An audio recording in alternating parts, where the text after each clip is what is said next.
মুসা নবী কয়, মালিক নবুয়তি চাই না, এত বড় নবী আমি চাই না, আমারে ওই নবীর উম্মত তুমি বানায় দাও।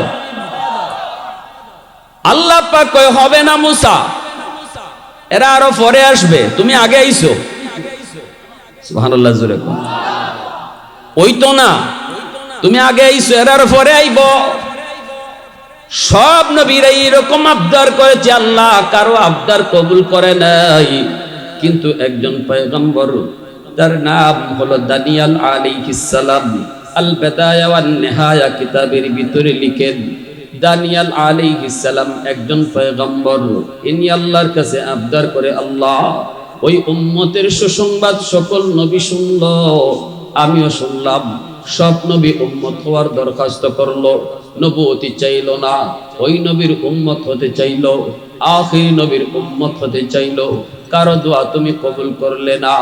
আল্লাহ আমারও তো মন চায় ওই নবীর উম্মত হওয়ার দরখাস্ত করি, কিন্তু জানি তুমি কবুল করবা না। কারোটাই করো নাই, আমারটাও তুমি করবা না।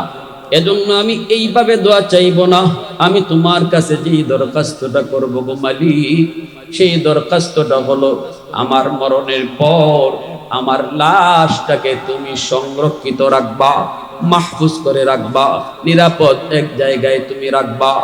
আর ওই নবীর কোন এক উম্মতের হাতে আমার কাফন দাফন জানাজা পড়ায়া দিবা। আরো জোরে কন্যা সুবহানাল্লাহ। এরে যুবক, নবী চিনলা না, কত বড় নবীর উম্মত তুমি হয়েছো, নিজেরে নিজে চিনলা না। যেই চাঁদের পাওয়ারের সাগরে জোয়ার বাটা হয়, এই সাগরের এই চাঁদ নিজেও তার শক্তি জানে না। আমি আপনি আজকে আমাদের দাম জানি না, এজন্যই বলেছি কপাল পাইছিলাম ভালো, কিন্তু সব কপালে সবার সয় না। আজকে আমার নবীর আদর্শ তোমার মাঝে নাই, আদর্শ ফলো করো। আমেরিকা, লন্ডন, ইউরোপের আদর্শ তুমি ফলো করো। পোশাক তুমি কিনতে চাও, তুমি ওদের দিকে ফলো করো।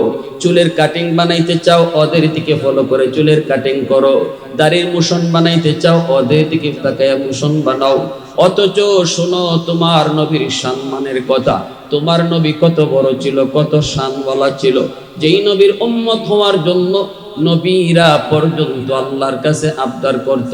ভাইরা বন্ধুরা, দানিয়াল আলাইহিস সালামের লাশটারে আল্লাহ পাক ইরাকের রাজমহলে আল্লাহ পাক রেখে দিলেন, সংরক্ষিত রেখে দিলেন। তারপরে ভাইরা বন্ধুরা, নবী চলে গেলেন, নবী ভবিষ্যৎবাণী করে গেলেন। আল্লাহর নবী ভবিষ্যৎবাণী করলেন, আমার একজন সাহাবীর হাতে ওই দানিয়াল পয়গম্বরের লাশটা দাফন কাফন হবে। যখন ইরাক বিজয় হবে, ইরাকের রাজ দরবারে দানিয়াল পয়গম্বরের লাশটা আমার একজন সাহাবী পাইব। আবু বকর সিদ্দিকের জমানা গেল, উমরের খেলাফত চলল, আবু মুসা আশআরী রাদিয়াল্লাহু তাআলা আনহুর নেতৃত্বে ইরাক জয় হলো। আবু মুসা আশআরী বলেন, আমি সবার আগেই রাজ দরবারে ঢুকছি নবীর ভবিষ্যৎবাণী মাথায় রাইখা। আমার নবী বলেছেন ইরাকের রাজ দরবারে দানিয়াল পয়গম্বরের লাশ পাওয়া যাবে। খুঁজতে শুরু করলাম, ভিতরে ঢুকলাম, অনেক গভীর একটা রুম। এই রুমের ভিতরে ঢুইকা দেখি একটা কফিন। এই কফিনের কাছে একজন বৃদ্ধ মানুষ বসা। ওই বৃদ্ধ মানুষটা যেন পাহারা দিতেছে। চুল তার সাদা, ভ্রুটা পর্যন্ত সাদা। আমি যে জিজ্ঞেস করলাম এই তাবুতটা কার? লিমানিত তাবুত, এই কফিন কার? ওই বুড়া মানুষটা কই, ইনি আল্লাহর পয়গম্বর দানিয়াল। আল্লাহু আকবার, জোরে কও, আরো জোরে কও, আল্লাহু আকবার।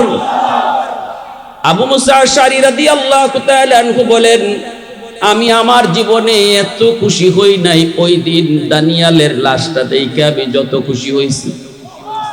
একজন পয়গম্বরের লাশ দেখার পর আমি যেই পরিমাণ খুশি হয়েছি, এত খুশি আমি জীবনে আর কোনোদিন হই নাই।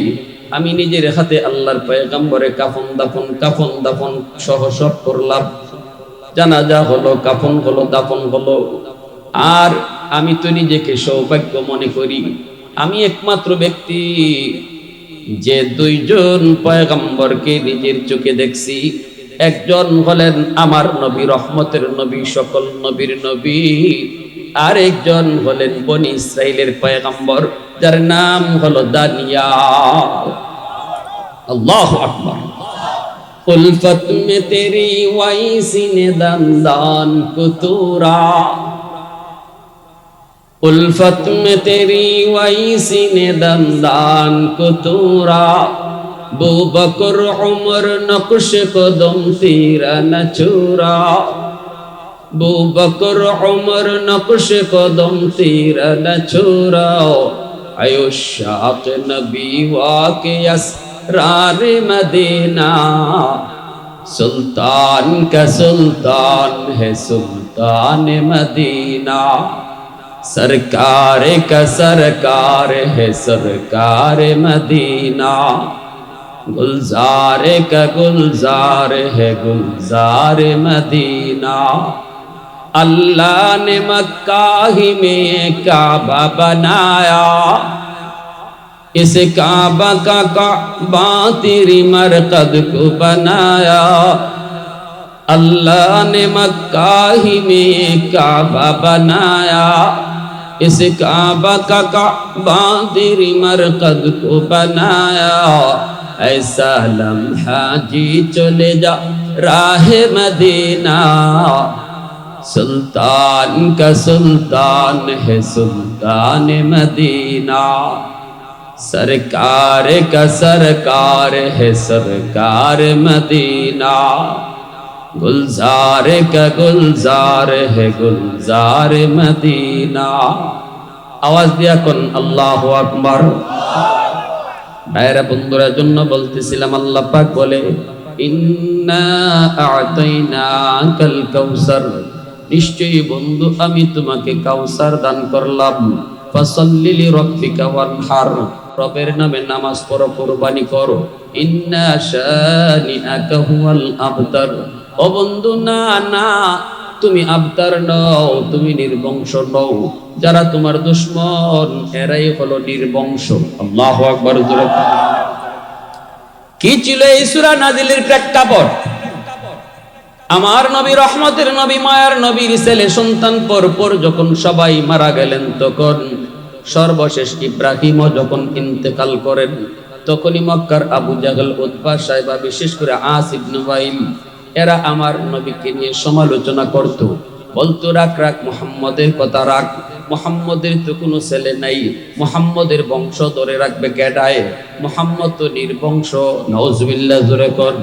আল্লাহ পাক রব্বুল আলামিন আমার আপনার নবীর ছেলে সন্তান কেন একে একে সব নিয়ে গেলেন? কারণটা কি? কারণটা কি? এর যুবক ভালো করে শোনো, এ যুবক ভালো করে শোনো। সন্তান থাকলে পরে বাবার বিপদে আপদে পাশে থাকে, ঠিক না? বাবা অনেকটা আশা করে আমার সন্তান আছে, আইব, লাঠিটা ধরবো। বাপ যদি দেখে সন্তান পাশে আছে, বাবা একটু উঁচা আওয়াজে কথা কয়। আল্লাহ পাক রব্বুল আলামিন বুঝাইতে চাই, বন্ধু তোমার জীবনে যত বিপদ আসবে রে, উহুদ আসবে, বদর আসবে, যত বিপদ, সব বিপদে কেউ পাশে না থাকলেও আমি আল্লাহ তোমার সাথে সব সময় থাকবো। না না, কেউ রাখবে না, কেউ লাগবে না, সন্তানের চিন্তা মাথায় রাখো না। এ বন্ধু না, তায়েফের জমিনে কে তোমারে বাঁচাবে? আমি আল্লাহ সাথে থাকবো। আল্লাহু আকবার। উহুদের জমিনে আমি আল্লাহ তোমার সাথে থাকবো। ভাইরা বন্ধুরা, আল্লাহ পাক রব্বুল আলামিন নবীর পরে ছেলে নবী হয়। আমার নবী রহমতের নবী, শেষ নবী। নবীর পরে আর কোন নবী আসবে?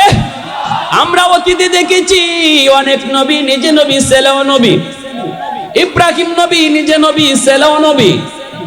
ওনার ছেলে নবী, ওনার ছেলেও নবী। এইভাবে অনেক নবী, নিজেও নবী, ছেলেও নবী। এই দিক দিয়ে তাদের মর্যাদা একটু বেশি। নিজে যদি চেয়ারম্যান হয়, ফুলাও যদি চেয়ারম্যান হয়, বুক ফুলায় কইব আমারে বুট দিতে হয় না কেন? আমি চেয়ারম্যানের ফুলা চেয়ারম্যান, আমার আব্বাই চেয়ারম্যানই করে গেছে, অতএব তার মর্যাদা একটু বেশি। আমার আল্লাহ কই, বন্ধু না, তোমার পরে আর আমি কাউকে নবী বানাবো না, না না তোমার পরে কাউকে নবী বানাবো না। ওই যে ওদের নবীর সন্তান নবী, অতএব যদি তোমার ছেলে বাঁচায় রাখি তাহলে তোমার পরে তোমার ছেলেকেও নবী বানাইতে হয়। যেহেতু এই নিয়মটা আগে ছিল, অতএব না না আল্লাহ পাক রব্বুল আলামিন পরিষ্কার ভাবে ছেলে সন্তান এইভাবে নিয়ে গেলেন তো গেলেন, জন্মের আগে বাবাও নিয়ে গেলেন। প্রশ্ন হয় বাবাও কেন নিয়ে গেলেন? এখানেও হিকমত রেখেছেন আল্লামা জিয়াউল কাসিমি রাহিমাহুল্লাহ খুতবাতে কাসিমির ভিতরে তিনি পরিষ্কার লিখেছেন, আল্লাহ এই কথা বুঝাইতে চায়, বন্ধু বাপ ডাকতে পারো নাই জীবনে, কত সন্তান মুখ বইরা আব্বা কইয়া ডাক দে, মুখ বইরা আম্মা কইয়া ডাক দে। তোমারও তো জীবনে আব্বা কইয়া ডাক দেওয়ার ইচ্ছা ছিল।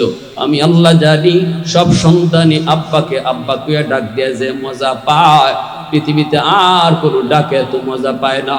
এরপরও বন্ধু কষ্ট নিও না। কেন নিছি জানো নি? জন্মের পরে তোমার মুখ দিয়ে আব্বা ডাক আগে বের হতে আমি আল্লাহ রাজি না। জন্মের পরে তোমার মুখ দিয়ে যেন সবার আগে আল্লাহ ডাক বের হয়। একটু জোরে আওয়াজ দিয়ে আল্লাহু আকবার, আরো জোরে আল্লাহু আকবার। কারণ তোমার জীবনে এমন এমন ঘটনা আসবে যেই ঘটনায় কেউ পাশে থাকবে না, থাকবো আমি আল্লাহ। কেউ থাকবে না, আমি আল্লাহ থাকবো, আমি আল্লাহ। এই সমস্ত হিকমতের কারণে আল্লাহ জন্মের আগে বাবা নিছেন, সন্তান একে একে নিয়ে গেছেন। কিন্তু বেদিন বেঈমানের দল আমার নবীকে নিয়ে মন্দ বলে। আসিফ ইবনে ওয়াইল কয়, রাখ, মুহাম্মদ তো নির্বংশ, তার তো কোনো সন্তান নাই, বংশ ধরে রাখবে কেডায়? নবীজিও মনে মনে কষ্ট পাইছেন, এই কথাটা শুনে কষ্ট পাইছেন। আল্লাহ কয়, বন্ধু তোমাকে আমি আল্লাহ সন্তান নিয়ে গেলাম, কিন্তু কাউসার তোমাকে দান করলাম। অনেকগুলি অর্থ, এত অর্থ বলা যাবে না। এর ভিতরে উল্লেখযোগ্য একটা বলি, আল্লাহ পাক কয়, বন্ধু একদল জামাতে সাহাবা আমি তোমারে দিছি, সন্তান নিছি, জামাতে সাহাবা তোমারে দিছি। আল্লাহু আকবার। সন্তান বাবার জন্য যত দূর করবে, তোমার সাহাবীরা তার চেয়েও তোমার জন্য বেশি করবে, ঠিক না? নবীর জন্য সাহাবায়ে কেরাম জীবন দিতে বিন্দু পরিমাণ দ্বিধা করতেন না। নিজের জীবন যায় যা, কিন্তু আমার নবীর গায়ে টুকা লাগবে এটা বরদাস্ত করেন নাই, ঠিক কিনা রে ভাই? আরো জোরে কোন ঠিক কিনা? হযরত খুবাইব রাদিয়াল্লাহু তাআলা আনহুকে যখন মক্কার শুলিতে চড়াই দেওয়া হবে, আবু সুফিয়ান বারবার কইছিল, খুবাইব একবার শুধু মুহাম্মদকে তোর জায়গায় এরকম শুলিতে চড়াইছি। আরে মুহাম্মদ তো এখানে না, মুহাম্মদ তো মুহাম্মদের জায়গায়, তুই শুধু একবার আমাগরে কইবে, আমরা শুধু শুনবো। তোর জায়গায় মুহাম্মদকে আমরা শুলিতে চড়াইছি, এতটুকু শুধু মুখ দিয়ে কইবি, তোরে আমরা মুক্ত করে দিব। হযরত খুবাইব রাদিয়াল্লাহু তাআলা আনহু তিনি বলেন, মেরে বেঈমানের দল, কি কইলি তোরা, কি কইলি? আমি খুবাইবের জান থাকতে আমার নবীর গায়ে একটা কাঁটা লাগবে। আল্লাহু আকবার। আমি খুবাইবের জান থাকতে আমার নবীর গায়ে একটা কাঁটা লাগবে, আমি বরদাস্ত করব না। জীবন যাবে যাক, তবু নবীর গায়ে কাঁটা লাগতে দিব না। আল্লাহু আকবার জোরে কোন। মা রাআইতু আহাদান ইউহিব্বু আহাদান কা হুব্বি আসহাবি মুহাম্মাদিন মুহাম্মাদা। আবু সুফিয়ান বাধ্য হয়ে বলেছিল কাফের হইয়া, এরে লিডারে মক্কার মানুষ শুনো, আমি লিডারি করেছি সারা জীবন। মুহাম্মদের সাথীরা মুহাম্মদকে যেই পরিমাণ ভালোবাসে, আমি আবু সুফিয়ান আমার জীবনে কোন মানুষকে এত ভালোবাসে আমার নজরে পড়ে না। আল্লাহু আকবার। এত নজরে পড়ে না। এজন্য আল্লাহ বলেছে, বন্ধু সন্তান নিয়ে গেছি, এরা তোমারে নির্বংশ কয়, কষ্ট পাইছো? কোনো কষ্ট নিও না। সন্তান নিছি তো কি হইছে? সন্তান দ্বারা বাবা যা উপকার পায়, বাপ যা পাইতো এর চেয়ে বেশি পাইবায় একদল জামাতে সাহাবা তোমাকে দান করছে। জোরে কন্যা সুবহানাল্লাহ, আরো জোরে সুবহানাল্লাহ। ভাইরা বন্ধুরা জন্য বলতেছিলাম রে যুবক, আল্লাহ পাক রব্বুল আলামিন দয়ার নবী, মায়ার নবী, রহমতের নবীর আলোচনা শুধু এক জায়গায় দুই জায়গায় নয়। আল্লাহ পাক নবীর জন্মের বহু আগেই নবীর আলোচনা শুরু করেছেন, নবীর শান মানের আলোচনা শুরু করেছেন। নবীর জন্মের বহু বহু আগ থেকেই আলোচনা শুরু। আমার নবীর জন্মের 1000 বছর আগের ঘটনা একটা শোনাই শুনো। নবীর জন্মের 1000 বছর আগে ইয়ামেনের একজন বাদশা ছিল, যার নাম হলো তুব্বাই আউয়াল হিময়ারি। এই ঘটনাও লেখছেন বেদায়া ওয়ান নেহায়া কিতাবের ভিতরে। পাওয়ারফুল একজন বাদশা ছিল। সে বলতেছে আমি মক্কা দেখব, আমাকে মক্কায় নিয়ে চলো। 400 জন তাওরাত কিতাবের আলেম, তাদের পরামর্শক্রমে বাদশা রওনা দিয়ে দিল মক্কায় আসবে। সৈন্য সামন্ত নিয়ে এসে রওনা দিল, বিশাল বহর নিয়ে মক্কায় আসবে। রাস্তাঘাটে পথে ঘাটে তারে সুসংবাদ দেয়, সুস্বাগতম জানায় সবাই। পাওয়ারফুল একজন বাদশা। কিন্তু মক্কার কাছাকাছি আসার পর মক্কার কোনো মানুষ তারে সম্মান জানাইতে মক্কা থেকে বের হলো না। আমরা যদি দেখি কোনো মেহমান আসতেছে, দামি মেহমান হলে তার সম্মানে আমরা একটু আগায় যাই, ঠিক না? ইয়ামেনের বাদশা তুব্বাই আউয়াল হিময়ারি কয়, মক্কার মানুষ আমাকে সম্মান দিল না কেন? আমার তো মাইন্ডে লাগলো, আমার তো হেম্পারে লাগছে। 400 জন তাওরাত কিতাবের আলেমে কয়, বাদশা মক্কার মানুষের উপরে তুমি রাগ কইরো না, কারণ মক্কার মানুষ সাধারণ কোন মানুষ।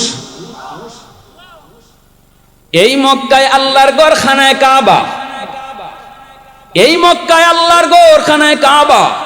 পৃথিবীতে ঘরের চেয়ে দামি আর কিছু নাই। মক্কার মানুষ আল্লাহর ঘরকে পিছনে দিয়া কারো সম্মানে দেশ থেকে বের হয় না। তুমি যত বড় সম্মানিয়াও, আল্লাহর ঘর থেকে তো তোমার দাম বেশি না। তোমার সম্মানে যদি গ্রাম থেকে বাইরিতে হয়, তাহলে আল্লাহর ঘর পিছে পড়ে, ঠিক কি না? ইয়ামেনের বাদশা তুব্বাই আউয়াল হিময়ারে কয়, তাহলে এই ঘর আমি ভেঙে লাইমু। নাউজুবিল্লাহ, জোরে কোন। কই এই ঘর আমি ভেঙে ফেলবো, যেই ঘরে আমার সম্মানে বাধা দিল। আলেমরা কয়, পাগলামি কইরো না, সব জায়গায় আঙ্গুল দেওয়ান যায়? হ্যাঁ, বাদশাহ কয় এত বুঝ আমার দিও না, এই ঘরে আমি ভেঙে ফেলবো। আলেমদের কথা মানলো না, আলেমদের কথা শুনলো না। আল্লাহর ঘরে যে হাত দিয়ে দিল, হাত লাগাইতে দেরি, সাথে সাথে আল্লাহর গজব আসতে দেরি হলো না। আমার ঘর তুমি ভেঙে ফেলবা, আমার যতদূর ক্ষমতা আছে তা দিয়ে আমি প্রতিহত করব। আল্লাহর ঘর তুমি ভাঙবা, আল্লাহর ঘর আল্লাহ যেভাবে পারে রাখবো, ঠিক না? ঘর ভাঙ্গে নিলে আর কুস্তা থাকে, মালিকের আর কিছু থাকে। এর দুনিয়ার বাচ্চি কি দিত? আমার গরু যদি ভাঙ্গে লাইতে আমি আর বাচ্চি কি করবো? তুমিও আল্লাহর ঘরে কি হাত দিয়ে দিবা, আর আল্লাহ সেয়া সেয়া খালি আঙ্গুল ছুটবো? আল্লাহ পাকেরও দরবার ক্ষমতা আসেনি না নাই? মুহূর্তের ভিতরে তপাস দিয়ে পিছনে পড়ে গেল। নাক মুখ পায়খানা রাস্তা, প্রস্রাবের রাস্তা দিয়া ফিনকি দিয়া রক্ত বাইরিতে লাগলো। নাউজুবিল্লাহ। উলামায়ে কেরাম কয়, কইছিলাম নি, ঠিক না? আলেমদের কথার সময় কেউ বুঝে না, পরে বুঝে, ঠিক না? উলামায়ে কেরাম কাউকে খারাপ বুদ্ধি দেয় না। তুমি সরকার হওয়ার বিরোধী দল হও, আলেম উলামা যখন যারে কয় সবার ভালোর জন্য কয়। কখনো কখনো সরকার এটারে উল্টা মনে করে, পরে ঠিকই বুঝে। পরে মাছে কয় সাবধান, তুই মাছটা খাইস না, তুই নতুন, তুই বুঝোস না। আমি হুজুর, আমি ফুরান, আমি কোরআন হাদিস জানি, আমি বুঝি, এটা তোর আধার না, আধার না। আমি দি দেখতেছি এটা আধার। কয় না না, তুই দেখতেছ এটা আধার, কিন্তু ভিতরে একটা বড়ি আছে, ঠিক না? এই বড়িটার উপরে একটা সুটকাটি আছে, সুটকাটির উপরে একটা বাঁশ আছে, হ্যাঁ, একটা কুড়া আছে। আর গাঙ্গের ফারও একটা বেটা বই রইছে কুড়া তো লইয়া। তুই আইয়া খালি আদারও মুখ দিবে, সুটকাটিটা লড়ব। এটা তো সব কোরআন হাদিস থেকে কইতাছে। সুটকাটিটা লড়ব, বেটায় ফারো থেকে বুঝবো তুই আইছো, হে হজা কই যাইব। এরপরে তুই খালি মুখ দিবে, সুটকাটি ডুববে দিব। এরপরে ওই বেটায় এসকা একটা টান মারবো, এসকা টান। এসকা টানে বড়িটা তোর গলা ফাতারে ডুববো। এরপরে তোর টান দিয়া ফারো তুলবো। তুলতেই তুই নাচানাচি করবে, তোরে দুই হাত দিয়ে যাইতে ধরবো, বাড়িত লইয়া যাইব, বউ ঠেঙ্গি দা লইয়া বোয়া, দাদাও তেরা বেড়া, তোর শরীর ফিসলা, তোরে ছালি দিয়ে ফিসলামও যাইব। ঠেঙ্গিটা তুললিয়া ঘরের সদস্য যে কয়জন আছে অতটা ফিস করব, এরপরে তোরে লরিত ফালাইয়া বাঁচবো, 32টা দাঁত দিয়ে সাবাইয়া খাইব। হে ইওয়াজ হইনা কই ওরে বাপ রে বাপ, হুজুরে কইল কি? ঠিক আছে হুজুর আমি খাইতাম না। আচ্ছা হুজুর খাইতাম না কইয়া হুজুরে বিদায় দিয়া কয়, দেখি হুজুরে হাসা কইছে না মিছা কইছে। এখন ওই বড়ি যেই আদারের ভিতরে ঢুকাইল, এই আদারের চারদিকে ঘুরে আর কয়, কই আমি দি কোনো বড়ি দেখি না। যে বেটা বড়ি ঢুকাইছে কায়ের মাঝখানে, এটা কি বড়ি দেখবার লাগি দিছে? লুকাই দিছে না? হে কায়ের মাঝখানে আদারের মাঝ চারদিকে ঘুরে আর কয়, কই আমি দি কোনো বড়ি দেখি না। মাঝে মাঝে উপরের দিকে চায়, কই আমি দি কোনো সুটকাটিও দেখি না। আবার উপরের দিকে তাকায়, কয় আমি দি কোনো মানুষও দেখি না। বুঝছি হুজুরে আমারে দুকা দিয়া এখান থেকে সরাইয়া পরে নিজে খাইতে চাইছে। কয় না হুজুর আপনারে খাইতে দিব না। আমরাও কিছু কথা কইলে কয়, বুঝছি হুজুররা ইয়া চেয়ারও বইতো, কয়নি না? কয় না? কয় বুঝছি হুজুররা ইয়া চেয়ারও বইতো না, চেয়ারও বইবার লাগি দিতাম না। যা খাওয়ার আমরাই খাইমু, মরা গরুর আড্ডি হোক আর আড্ডি আমরাই খাইমু, হুজুরা গো দিতাম না। হুজুরে কয় আমি তোমার চেয়ারও বইবার লাগি কইছি না, তোমারে বাঁচবার লাগি কইছি। ঠিক কিনা ধরে কর। ওলামায়ে কেরাম হাদিস পড়ানোর ভিতরে যেই মজা পায়, এই মজা এমপি গিরির ভিতরে নাই, চেয়ারম্যানের ভিতরে নাই, মেম্বারের ভিতরে নাই। আমার নবীর হাদিসের মসনদ হলো দুনিয়ার সবচেয়ে বড় মসনদ। এই যুবক আওয়াজ দিয়ে খাও না, পৃথিবীতে এত মজার কোন মসনদে নাই রে যুবক। আমার নবীর হাদিসের মসনদ, পৃথিবীতে এর চেয়ে বড় কোন মসনদ নাই। এই মসনদ তৈয়া হুজুররা তোমাগো মসনদ আইতো চায় না, এই মরাগুর আড্ডি তোমরাই খাও, কিন্তু যা কয় এটা তোমারে বাঁচবার লাগি কয়। কয় হুজুর তোমারে বইবার লাগে দিতাম না, তোমারে খাইতে দিব না, আমি খাইব। কইও এসে আদারটা মুখে দিয়া দিছে, টুকা দেওয়া মাত্রই সুটকাটি লড়ছে নি। আসলে বাবা বড়ি বাবরা মানুষ নাইনি, আদার টুকা দ্বিতীয় সুটকাটি লড়ছে নি। যে বেটা বই রইছে হে টের পাইছে নি। আচ্ছা অদ্দুর মতো তো ঠিক আছে। মুকল লইয়া যেই মাত্র টান দিছে সুটকাটি ডুবছে নি, এস কাটান কইছে নি, ফারো উঠছে নি। এখন মাছে নাচে আর কয়, হায় হায় আমি যা বুঝছিলাম ভুল বুঝছি গো, আমার হুজুরে যা কইছিল ঠিক কইছিল। নাচে আর কয় আমারে আরেকবার সুযোগ দাও, আর জীবনে খাইতাম না। আমি তো বুঝতে পারি নাই। সাথে সাথে উলামায়ে কেরাম তারে মাটি থেকে তুইলা কয় আল্লাহর ঘরে আবার হাত দাও তওবার নিয়তে। তওবার নিয়তে আল্লাহর ঘরে হাত দেওয়া মাত্রই আল্লাহ পাক তার তওবা কবুল করে দিয়েছে, রক্ত পড়া বন্ধ হয়ে গেছে।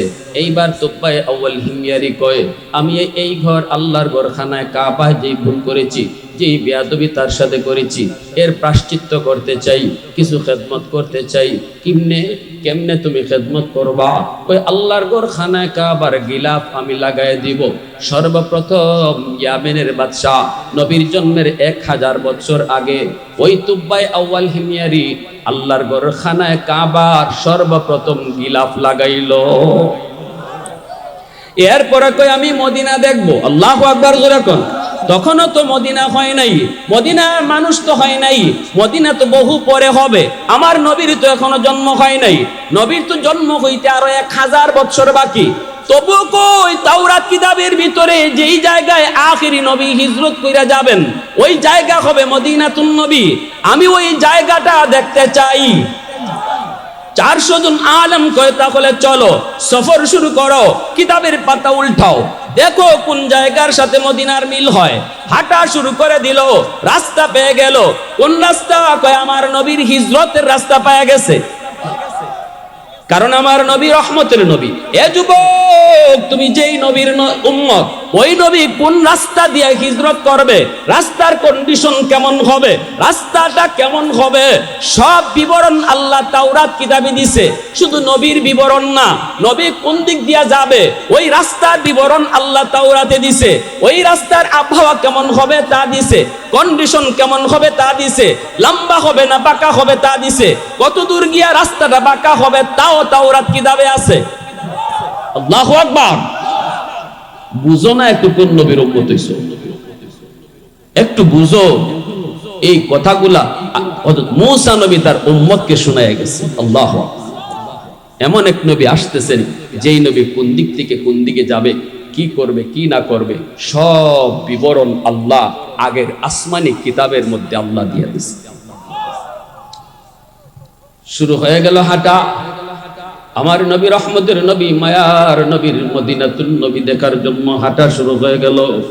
যাইতে যাইতে তারা ওই এলাকায় যায় পৌঁছলো। সাথে আছে 400 জন আলেম, তাওরাত কিতাবের আলেম। মদিনা নগরীতে তারা ঢোকা মাত্রই তারা চারদিক চাইতে লাগলো। মানুষ নাই, ঘর নাই, বাড়ি নাই, কিন্তু চতুর্দিকে পাহাড়, শুধু ঢুকবার একটাই রাস্তা, সেই জায়গা হলো মদিনা। আল্লাহু আকবার। ওই জায়গায় যাওয়া মাত্রই চতুর্দিকের কন্ডিশন তারা দেখতে লাগলো। দেখতেছে দেখতেছে আর পাহাড়ের কন্ডিশন, কিতাবের পাতা উল্টায় আর মিলায়, কিতাবের পাতা উল্টায় মিলায়, একে একে তারা সিদ্ধান্ত নেয় আবহাওয়াটা কেমন একটু দেখো। সাথে সাথে সিদ্ধান্ত নিল, আবহাওয়াও 100-100 মিলে গেছে, কন্ডিশনও 100-100 মিলে গেছে। সব কিছু মিলায় তারা সিদ্ধান্ত দিয়ে দেয়, বাদশা ঝাপনা, এই জায়গায় হবে মদিনাতুন নবী, এটাই হবে নবীর শহর। এই শহরেই নবী হিজরত করে মক্কা থেকে আসবেন এবং এই মদিনাতেই তিনি চিরনিদ্রায় রওজায়ে আতহারে শুয়ে থাকবে।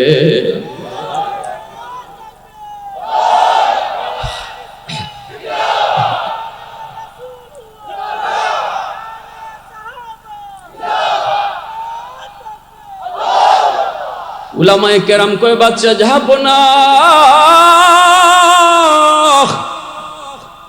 আমার নবীর রওজা যেই শহরে হবে ওই শহর আমরা পেয়ে গেছি।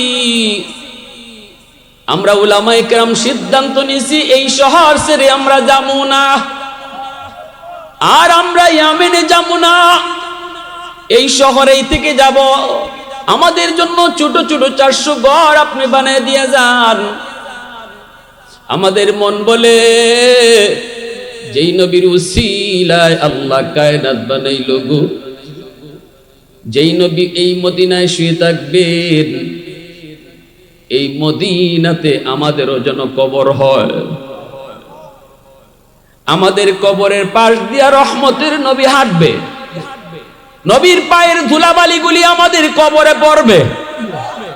ধন্য আমরা, ধন্য আমাদের বাড়িটা এখানেই বানায় দিয়া যান। বাদশাহ 400 জন আলেমকে ঘর বানায় দিল। বাদশাহ মনের মাধুরী দিয়া একটা ঘর বানাইতেছে, অনেক সুন্দর করে একটা ঘর বানাইতেছে। উলামায়ে কেরাম জিজ্ঞেস করে, বাদশাহ এই ঘরটা কার জন্য? বাদশার চোখ দিয়া পানি জড়ি কই, আমি তো থাকতে পারলাম না, তোমরা তো থেকে গেলা। আমারও তো মন চায় আমার রহমতের নবীর রওজার পাশে আমারও কবর হোক। ইয়ামেনের বাদশাহী আমার মন চায় না, বাদশাহী আমার মন চায় না, রহমতের নবীর পাশে কবর হোক, ধন্য। কিন্তু পারবো না, জনগণের দায় দায়িত্ব, চলে যেতে হইতেছে। কিন্তু আমার নবী মক্কা থেকে মদিনায় যেদিন হিজরত করে আসবেন গো, ওই দিন তো তাওরাত কিতাবে পেয়েছি নবীর কোনো ঘর থাকবে না। কার বাড়িতে নবী উঠবো? সবাই তো নিতে চাইবো। না না, আমার মন চায় আমি নবীর জন্য একটা ঘর এখানে বানায়া যাব। এটা হবে আমার নবীর ঘর, এটা হবে রহমতের নবীর ঘর, শেষ নবীর ঘর, এটা হবে শ্রেষ্ঠ নবীর ঘর। जो नबियों का नबी हो, जो रसूलों का रसूल हो, যিনি হবেন সকল নবীদের নবী, যিনি হবেন সকল রাসূলদের রাসূল। এই ঘরটা এত সুন্দর মনের মাধুরী দিয়া বাদশা বানায়। দামি দামি পাথর দিয়েও বাদশা ঘরটা বানায় দিল। এরপরে বাদশা ঘরটার মধ্যে তালা লাগাই দিল, চাবিটা আমির সাহেবের হাতে দিয়ে দিল, হাতে একটা চিঠিও দিয়ে দিল, আর বলল আমির সাহেব চিঠিটা আমানত হিসাবে দিলাম, এই চিঠিটা তুমি মৃত্যুর আগে তোমার সন্তানের কাছে দিয়ে যাবা। চিঠি আর চাবি, এই চাবিটা পরম্পরায় পরম্পরায় তোমার বংশের শেষ মানুষটা যেদিন নবী মক্কা থেকে মদিনা হিজরত করে আসবেন, সেদিন যেন নবীর হাতে এই আমানত পৌঁছায় দেয়। अल्लाह अल्लाह। तकबीर में कलमा में नमाजों में अज़ा में, तकबीर में कलमा में नमाजों में अज़ा में है नाम इलाही से मिला नाम मोहम्मद, है नाम इलाही से मिला नाम मोहम्मद। महबूब ने कहा सल्ले अला नाम मोहम्मद, आका की जिया दिल की जिला नाम मोहम्मद, आका की जिया दिल की जिला नाम मोहम्मद। मोहब्बतेर आवाज को अल्लाहु अकबर, আরো জোরে আল্লাহু আকবার। ভাইরা বন্ধুরা, জন্য শুনে যুবক, এই কথা বললাম আমি সাহেবের কাছে চিঠি আর চাবি আমানত দিয়া ইয়ামিনের বাদশা তুবাই আউয়াল হিময়ারি, অনেক পাওয়ারফুল একজন বাদশা, সাথে ছিল আরো হাজারো হাজারো সৈন্য সামন্ত, তাদেরকে নিয়ে সে ইয়ামেন চলে আসলো। ভাইরা বন্ধুরা, এই দিকে দিন যায় রাত যায়, 400 জন আলেম মদিনাতেই তাদের কবর হয়। আমার নবী রহমতের নবী 1000 বছর পরে দুনিয়াতে আগমন করলেন। নবীজি মক্কায় জন্ম নিলেন, নবীজি মক্কায় জন্ম নিলেন। 40 বছর পর্যন্ত আল্লাহ তার হাবিবকে মক্কার মানুষের মাঝে রাখলেন, যেন প্রতিটা মানুষ আমার নবীকে চিনে জানে কেমন মানুষ তিনি। আল্লাহু আকবার জোরে বলেন। নবুয়তি 40 বছরে পাইছেন, কিন্তু 40 বছর নবী তাদের সাথেই চলছেন। লাকাদ মান্নাল্লাহু আলাল মুমিনিন ইয বাসা ফীহিম রাসূলা। আল্লাহু আকবার। লাকাদ মান্নাল্লাহু আলাল মুমিনিন ইয বাসা ফীহিম রাসূলা। আল্লাহ কয়, ও দুনিয়ার মানুষ শোনো, আমি তোমাদের কাছে যত নিয়ামত দিয়েছি, সমস্ত নিয়ামতের মধ্যে সবচেয়ে বড় নিয়ামত হলো আমি তোমাদের মাঝে, তোমাদের থেকেই আমার বন্ধুকে পাঠাইছি। আল্লাহু আকবার। তোমাদের মাঝেই আমার বন্ধুকে পাঠাইছি, তোমাদের মধ্য থেকেই পাঠাইছি। ফেরেশতা নবী বানাইছি না, ফেরেশতারে নবী বানাইয়া পাঠাইছি না, তোমাদের মধ্য থেকেই একজন মানুষকে নবী বানাইছি। কেন বানাইছি? কারণ তোমাদের জীবনের যত যা কিছু আছে, তার জীবনও তত তা কিছু আছে। তোমাদের জীবনে বিয়া শাদী আছে, নবীও তোমাদের মতোই বিয়া শাদী করবে। তোমাদের জীবনে ব্যবসা বাণিজ্য আছে, নবীও তোমাদের সামনেই ব্যবসা বাণিজ্য করবে। অতএব সব কিছু আমি তোমাদের মতো সেও করবে, এজন্য তোমাদের মাঝে পাঠাইছি, তোমাদের থেকে যেন তোমরাও ব্যবসা বাণিজ্য তার মতো করো। আল্লাহু আকবার। বিয়া শাদী করতে যাইবা, সেখানেও যেন আমার নবীর নিয়ম পাও। ফেরেশতা যদি পাঠাইতাম, বেটা তো বিয়া করতই না, তুমি বিয়া করার সময় কাটটা ফলো করতা, ঠিক কি না? ফেরেশতা যদি নবী বানাইতাম, ফেরেশতায় তো খায় না, তুমি খাওয়ানোর সময় কার নমুনা অনুসরণ করতা? কি ভাই, চাকরি করবা তুমি যদি নবী, যদি ফেরেশতা পাঠাইতাম, মানুষের ভিতর থেকে নবী যদি না পাঠাইতাম, চাকরি করতে গেলে ফেরেশতায় তো চাকরি লাগে না, তুমি চাকরির নমুনা কার থেকে নিতা? তুমি একজন বাবা, আদর্শ বাবা হতে চাও, বাবা হওয়া সহজ, আদর্শ বাবা হওয়া কঠিন। মা হওয়া সহজ, আদর্শ মা হওয়া কঠিন। তুমি যদি আদর্শ বাবা হতে চাও, কাকে ফলো করবা? আমার বন্ধুকে ফলো করো। আমার বন্ধু হলো ফাতেমার বাবা। দেখো বাবা হিসাবে কি আদর্শ রাখছে, ঠিক কিনা? হ্যাঁ, তুমি যদি একজন স্বামী হও, স্বামী হিসাবে বউর সাথে কেমনে চলবা? ফেরেশতা যদি পাঠাইতাম, ইনি তো বিয়া করতই না, ফাইতায় করতে গা। স্বামী হিসাবে আদর্শ খুঁজো, দেখবা আমার বন্ধু 9 জন বিবি রাখছে। দেখো আয়েশার সাথে নবী কেমন ব্যবহার করে, তুমিও তোমার বউয়ের সাথে এমন ব্যবহার করো। আল্লাহু আকবার জোরে করো। এজন্যই আল্লাহ কইছে, লাকাদ মান্নাল্লাহু আলাল মুমিনিন ইয বাসা ফীহিম রাসূলা।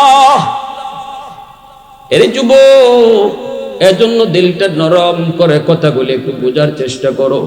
কিয়ামতের ময়দানে ওই নবীর সামনে কেমনে মুখ দেখাইবা, কেমন করে ওই নবীর সামনে মুখ দেখাইবা রে যুবক? তোমার আচরণ, তোমার চলা, তোমার ফেরা। এ যুবক, আমার নবী, রহমতের নবী, মক্কা থেকে মদিনায় হিজরত করলেন। কুবা এলাকায় নবী অবস্থান করলেন। মদিনায় এখনো ঢুকবেন না, কুবা। মদিনার পাশে একটা এলাকার নাম হলো কুবা। ওই কুবা এলাকায় নবীর নানার বাড়ি, ওই জায়গায় নবী অবস্থান করলেন। প্রথম একটা মসজিদ বানাইলেন, মসজিদের নাম মসজিদে কুবা। আর নবী ঘোষণা দিলেন, এই মসজিদে কেউ যদি 2 রাকাত নামাজ পড়ে আল্লাহ তারে কবুল উমরার সওয়াব দান করবে। এজন্য হাজী সাহেবরা কুবা মসজিদে 2 রাকাত নামাজ পড়ে, ঠিক না? আমার নবী মসজিদে কুবায়, নবী কুবা এলাকায় মদিনার মানুষ নবীকে সুস্বাগতম জানানোর জন্য রওনা দিয়ে দিল। সবাই দলে দলে যাইতেছে নবীকে সুস্বাগতম জানায়া মদিনায় ঢুকাবে, নবীকে সুস্বাগতম জানায়া মদিনায় ঢুকাবে। অনেকে অনেক কিছু মনে নিয়ে যাইতেছে। আমার নবী মদিনায় ঢুকবেন, কই থাকবেন, কার বাড়িতে থাকবেন? একজনে মনে মনে কয়, আমার তো আছে 5টা বাড়ি, আমি নবীরে দিয়ে দিব 4টা বাড়ি, আমি থাকবো 1টা বাড়ি। আরেকজনে কয়, আমার আছে 2টা, আমি 1টা দিয়ে দিব, তবু নবীরে আমার বাড়িতে থাকতে দিব। আরেকজনে কয়, আমার 2টা ঘর আছে, 1টা ঘর নবীরে দিয়ে দিব। এইভাবে প্রত্যেকেই মনের ভিতরে নবীকে ঘর দিবে, বাড়ি দিবে। এই রকম কল্পনা জল্পনা নিয়ে, মনের ভিতরে আগ্রহ নিয়ে কুবার দিকে যায় মদিনার মানুষের অন্তরে আজকে ঈদের আনন্দ, কারণ রহমতের নবী মদিনায় আইছে। আল্লাহু আকবার। মক্কার মানুষ নবীরে চিনল না, চিনল মদিনার মানুষ। এ যুবক, আওয়াজ দাও না, ঠিক কিনা? এজন্য মক্কার চেয়ে মদিনার দাম বেশি, মক্কার মানুষের চেয়ে মদিনার মানুষের দাম বেশি। মক্কার মানুষ স্বাভাবিকভাবে একটু গরম, মদিনার মানুষ স্বাভাবিকভাবে একটু নরম। সারা বাংলাদেশের ভিতরে সিলেটের মানুষ স্বাভাবিকভাবে একটু নরম। এটা আমার কথা না, কুতুবুল আলম শাইখুল ইসলাম হুসাইন আহমদ মাদানী রহমাতুল্লাহি আলাইহি, তিনি রমজান সিলেটের মাটিতে কাটাইতেন। কুতুবুল আলম শাইখুল ইসলাম শাইখুল আরবি ওয়াল আজম, আল্লাহর ওলি বলতেন, আমি মদিনায় জীবন কাটাইছি, নবী রওজার পাশে 18 বছর হাদিস পড়াইছি। আমি বলতেছি সিলেটের মাটির সাথে মদিনার মাটির মিল পাওয়া যায়। ইনি বলতেন, সিলেটের মানুষের সাথে মদিনার মানুষের মিল পাওয়া যায়।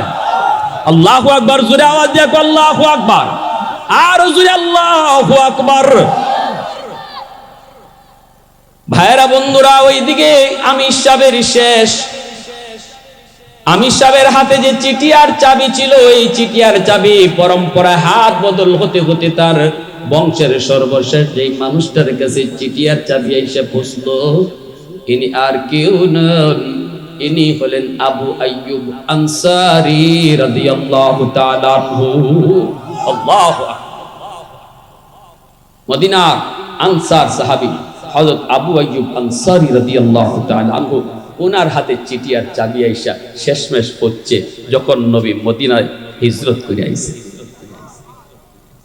ইনিও তার বাপের কাছ থেকে এইভাবেই পাইছেন। বাবাই কইছে, বাবা চিঠি আর চাবিটা রাখো, যেদিন রহমতের নবী মক্কা থেকে মদিনায় হিজরত করে আসবেন, এই চিঠি আর চাবি আমানত নবীর হাতে পৌঁছায় দিও।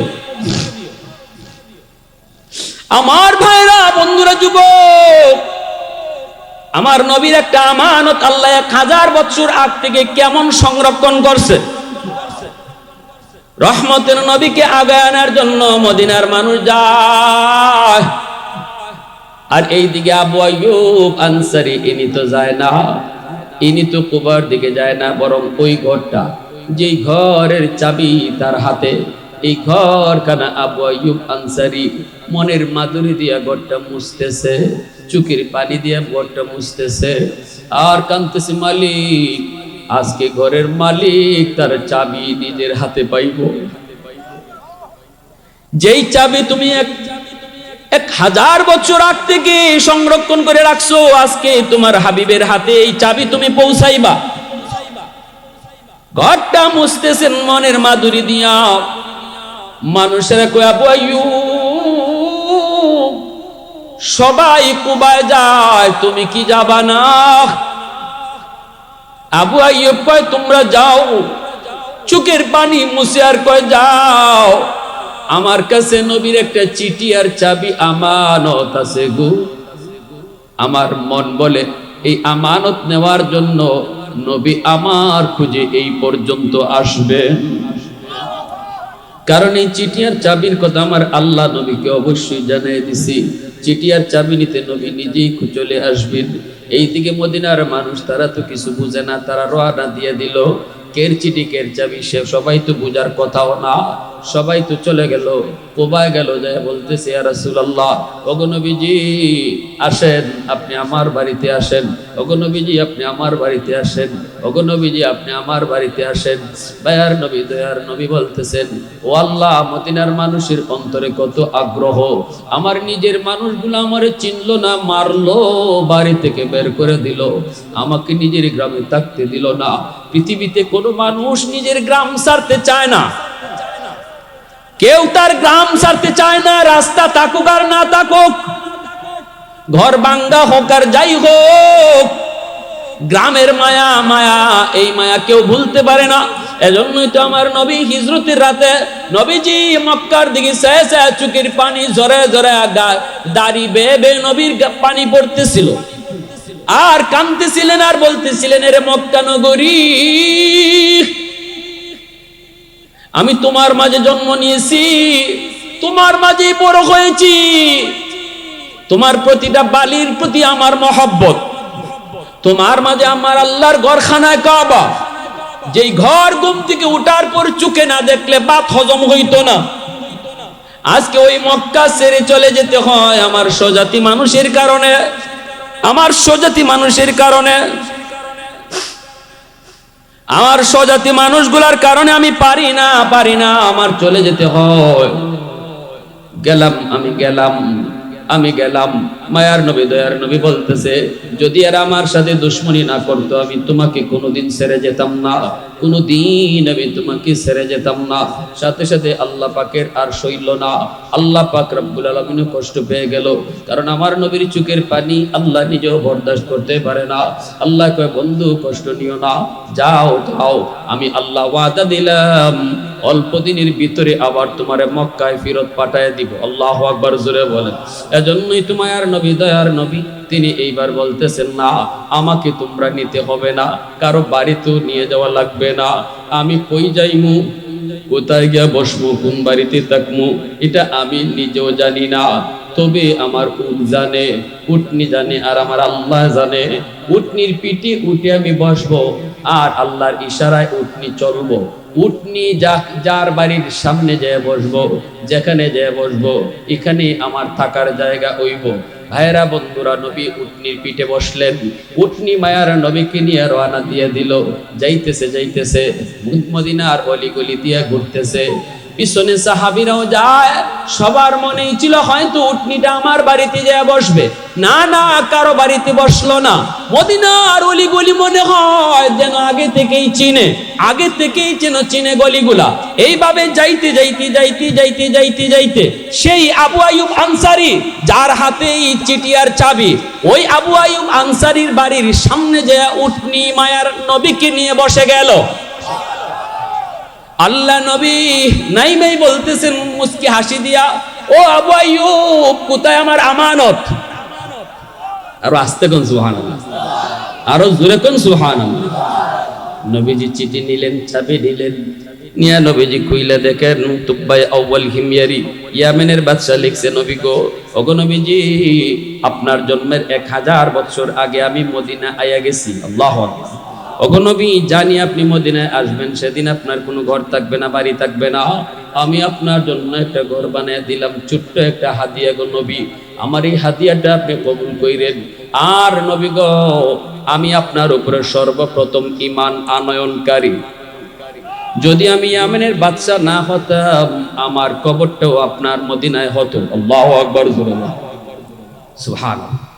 এজন্য বলছিলাম ভাইয়ের আমার, নবীজির সম্মানে আলোচনা কি শুনবেন আপনি? শেষ হইব, রাত শেষ হইব, সারা রাত তো শেষ হইব।